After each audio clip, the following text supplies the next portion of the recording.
मंगलवार को श्री रामलीला समिति सिविल लाइंस मुरादाबाद के तत्वावधान में साईं मंदिर रोड स्थित युवा केंद्र में रामलीला का भव्य मंचन आयोजित किया गया।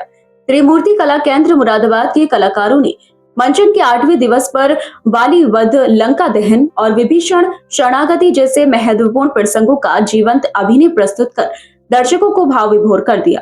कार्यक्रम की शुरुआत हनुमान द्वारा श्री राम और सुग्रीव की मित्रता कराने से हुई। सुग्रीव ने प्रभु श्री राम को बताया कि किस प्रकार उसके भाई बाली ने उसका राज्य छीन लिया और उसे अपमानित कर वनवास भेज दिया। प्रभु श्री राम ने सुग्रीव को न्याय दिलाने का वचन दिया और उसे युद्ध के लिए बाली के पास भेजा। युद्ध के दौरान उचित समय देखकर प्रभु श्री राम ने अपने बाण से बाली का वध कर दिया। मंचन के दौरान बाली और राम के संवादों ने दर्शकों को गहराई से प्रभावित किया। बाली वध के बाद कथा में वानर सेना सीता माता की खोज में दक्षिण दिशा की ओर बढ़ती है और समुद्र तट तक पहुंचती है। वहां से हनुमान समुद्र लांघ कर लंका पहुंचते हैं। अशोक वाटिका में माता सीता से भेंट के दृश्य ने दर्शकों को भावुक कर दिया। तत्पश्चात रावण के आदेश पर हनुमान की पूंछ में आग लगाई जाती है और उसी आग से हनुमान सोने की लंका का दहन कर देते हैं। इस दृश्य पर उपस्थित जनसमूह जोरदार तालियों से गूंज उठा। इधर हनुमान सीता माता की खबर लेकर वापस लौटते हैं और प्रभु श्री राम को संपूर्ण स्थिति बताते हैं। इसी बीच लंका से निष्कासित रावण का भाई विभीषण प्रभु श्री राम की शरण में आता है। श्री राम द्वारा विभीषण को शरण देने का प्रसंग धर्म और नीति की शिक्षा देने वाला रहा।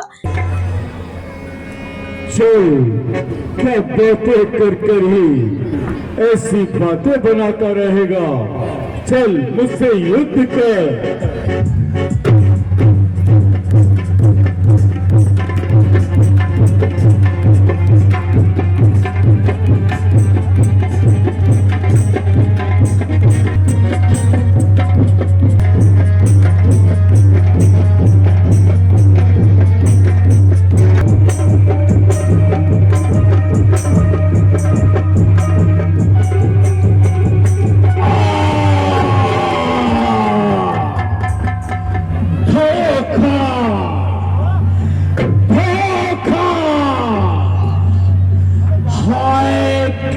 पापी ने ये चालाकी मेरे साथ की, चोट ये आकर लगी है तीसरे के हाथ की। बाली, तुमने क्रोध के बस होकर अपना कर्तव्य नहीं विचारा है, इसलिए हमने तुम्हें मारा है। ओह राम, धर्म और नीति को पालने वाले राम, तुमने तो धर्म की रक्षा के लिए अवतार लिया है। फिर ये धोखे का व्यवहार किस लिए किया है?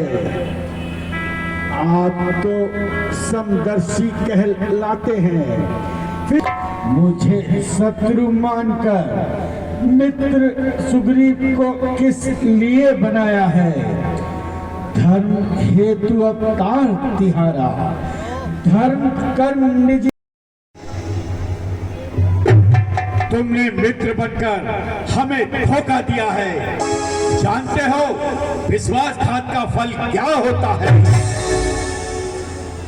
नॉट विषय के समान दूसरा मद नहीं होता।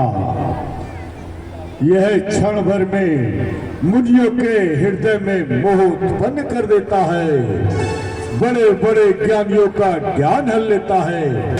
आप तो दयावान हैं, मुझे क्षमा कीजिए और मेरी भूल पर ध्यान ना दीजिए। अच्छा तो चलो, तुम्हें भैया ने बुलाया है। चलिए प्रभु, चलो सभी लोग चलो।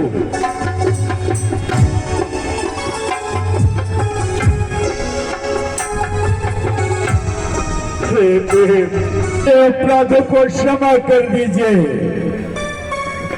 आपकी माया ऐसी प्रबल है कि सुर नर मुनि सभी को वशीभूत कर लेती है। फिर मैं अज्ञान बानर काम का दास प्राणी उससे कैसे बच सकता हूँ?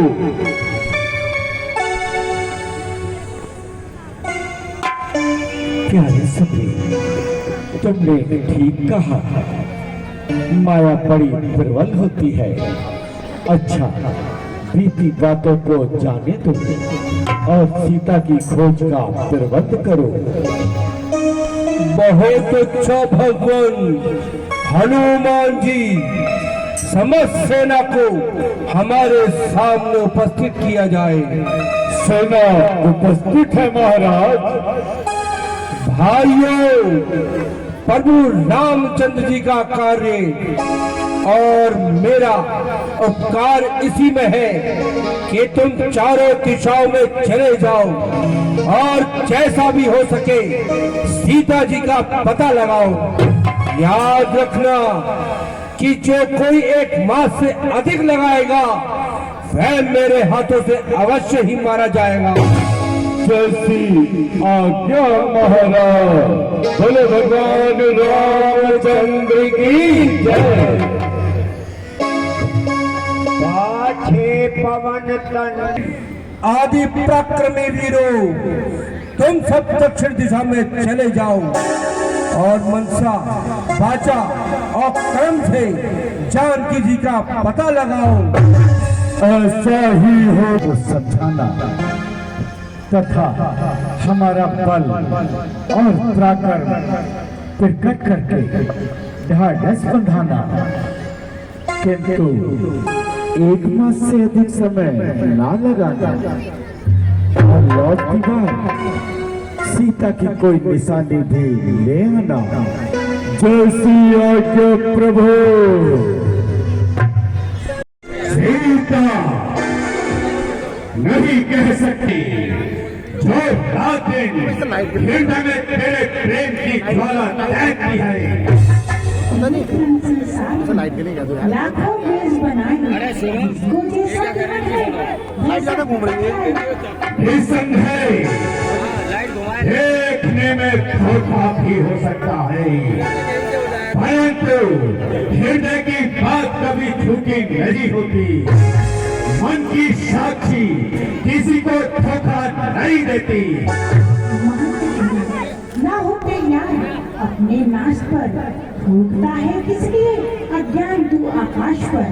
अच्छा सीते, तुझे याद होगा मैंने तुझे 1 मास का समय दिया था। अब बता कि तेरा क्या विचार है। मेरा कहना स्वीकार है या फिर इनकार है। इनकार है, जो पहले था आज भी वही साफ इनकार है। आनी न दूंगी आँच में नारी के मार। अरे नादान, अपने हक को छोड़कर जीवन का आनंद क्यों नहीं उठाती है। और जीवन कब किसी का साथ देता है। नारी धर्म केवल जो सती का साथ देता है। अरे नादान, ऐसी कल्पित बातों में न पड़। सोच समझ और कहना स्वीकार कर। धर्म को जो छोड़ बैठा उसका जीवन कुछ नहीं, छत्रधारी हो भिखारी। 8वें दिवस का मंचन यही समाप्त हुआ। दर्शकों ने मंत्र मुग्ध होकर कथा का आनंद लिया और धार्मिक भावनाओं से ओतप्रोत हुए। समिति के अध्यक्ष सुरेंद्र प्रकाश गुप्ता ने बताया कि अगले दिन की रामलीला में समुद्र पर सेतु बंद रामेश्वरम की स्थापना, अंगद रावण संवाद और लक्ष्मण शक्ति जैसे प्रसंग प्रस्तुत किए जाएंगे। कार्यक्रम में मुख्य यजमान के रूप में स्कॉलर डैन के संचालक विवेक ठाकुर कोठीवाल, डेंटल के डायरेक्टर के मिश्रा, सीए हिमांशु मेहरा मौजूद रहे, जहां कमेटी ने उनको स्मृति चिन्ह देकर सम्मानित किया। और इससे निसंदेह बच्चे जो स्मार्टफोन में और मोबाइल गेम्स में लगे रहते हैं और इतने ज़्यादा एडिक्ट हो जाते हैं कि पेरेंट्स उनसे नहीं ले पाते हैं। मुझे लगता है कि हमें बच्चों को यहाँ लाना चाहिए और बहुत अच्छा प्रयास रामलीला कमेटी का। मैं ये डिस्कस कर रहा था कि रामगंगा विहार में पढ़े लिखे जो वर्ग है उसका जो कंसंट्रेशन है वो शायद मुरादाबाद में सबसे ज़्यादा है। और यहाँ पे एक अच्छी रामलीला की कमी थी। मैं पीयूष जी को और तमाम रामलीला समिति जो यहाँ है सभी लोगों को हृदय से धन्यवाद देता हूँ, क्योंकि पिछले 3 साल से मेरा बेटा भी यहीं आके अभी भी बैठा हुआ है। उसको पता नहीं है इस रामलीला से क्या जुड़ाव है कि वो जैसे ही रामलीला शुरू होती है वो सब काम, खेलना, क्रिकेट छोड़ना, सब कुछ छोड़ के मुझे रामलीला में जाना है। तो मुझे लगता है बच्चों में संस्कार में और माता पिता के प्रति जो भाव है उसमें बहुत बड़ा परिवर्तन आता है रामलीला देखने के लिए। तो जो लोग भी बैठे हैं मुझे लगता है लेके ज़रूर आएँ, क्योंकि मैंने अपने परिवार में वो अनुभव किया है। मैंने उन तमाम छात्रों में जो मेरे हैं जो यहाँ पे कभी आते हैं और राम जी से जुड़े हुए हैं, हनुमान जी से जुड़े हुए हैं, उनमें बदलाव देखा है सकारात्मक, जो कि आज के समय में बहुत बड़ा चैलेंज हो गया है, क्योंकि स्मार्टफोन और इंटरनेट का प्रोलिफरेशन इतना स्ट्रॉन्ग है कि अजीबोगरीब कैरेक्टर्स जो शायद हमें नहीं अच्छे लगते होंगे, वो कार्टून कैरेक्टर्स बच्चों पे हावी हो गए हैं। उनसे बड़े स्ट्रॉन्ग कैरेक्टर्स हैं हमारे हनुमान जी। मैं बच्चों से कई बार कहता हूँ कि हनुमान जी के टाइम में गूगल मैप्स नहीं था। जब राम जी ने कहा कि सीता मैया को रावण ले गया है तो जाके लेके आओ, तो वो उनके पास कोई गूगल मैप्स नहीं था, वो लंका पहुंच भी गए लेकिन वहाँ पे आइडेंटिफाई नहीं कर पा रहे थे। तो जहाँ सोचे थे कि वहाँ सीता मैया मिलेंगी वहाँ नहीं मिली। तो मैंने कहा उस ज़माने में गूगल मैप्स नहीं था, उस ज़माने में AI नहीं था। वो क्या था? हनुमान जी का अपना जो बुद्धिमत्ता है जिसकी वजह से हनुमान जी की पूजा होती है। तो वो प्रति उत्पन्न मतित्व और जो बुद्धिमत्ता है वो तभी बच्चों में आएगी जब हनुमान जी की कथा हम उन्हें दिखाएंगे और हनुमान जी को आत्मसात करने की बच्चे कोशिश करेंगे। जय बजरंगबली, जय श्री राम, धन्यवाद। यहाँ आए हुए सभी आगंतुक बंधुओं, आप सबकी उपस्थिति को नमन करता हूँ और वंदन करता हूँ। मर्यादा पुरुषोत्तम प्रभु श्री राम का चरित्र यदि हम अपने जीवन में उतारें, उनके चरित्र का महात्म्य अपने परिवार के सभी सदस्यों को बताएं, जिससे कि आज सभी बहुत दूर होते जा रहे हैं। हमारी नई संस्कृति उस चरित्र से बहुत दूर चली गई जिस चरित्र के हम सब उपासक रहे। आज भी अगर हम देखते हैं लखनऊ से आगे पूरब की ओर, तो वहाँ हर व्यक्ति आज भी रामचरितमानस की चौपाई से, रामचरितमानस के दोहे से जीवन के समस्त किसी भी क्षण का उल्लेख कर सकता है। आज भी वो कंठस्थ रखते हैं। तो मेरी आप सभी से प्रार्थना और अनुरोध कि हम अपनी संतानों को प्रभु श्री राम के चरित्र।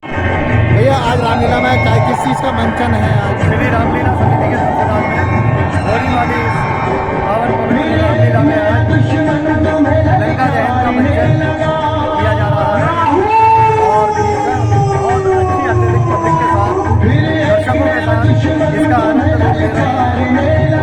कल का प्रसंग ये रहेगा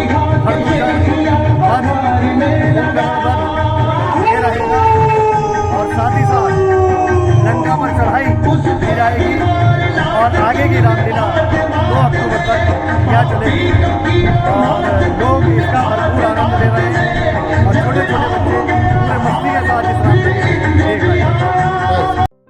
इस अवसर पर समिति के संरक्षकगण, अध्यक्ष, महामंत्री, कोषाध्यक्ष सहित सुनील गुप्ता, अरविंद गुप्ता, प्रेमनाथ, उपदेश अग्रवाल, विनीत गुप्ता, अजय कट्टा, संजय धवन, प्रमोद रस्तोगी, शिवम गुप्ता, शिवांश गुप्ता, गोरखनाथ, अजय गुप्ता एवं अन्य पदाधिकारियों का सराहनीय योगदान रहा।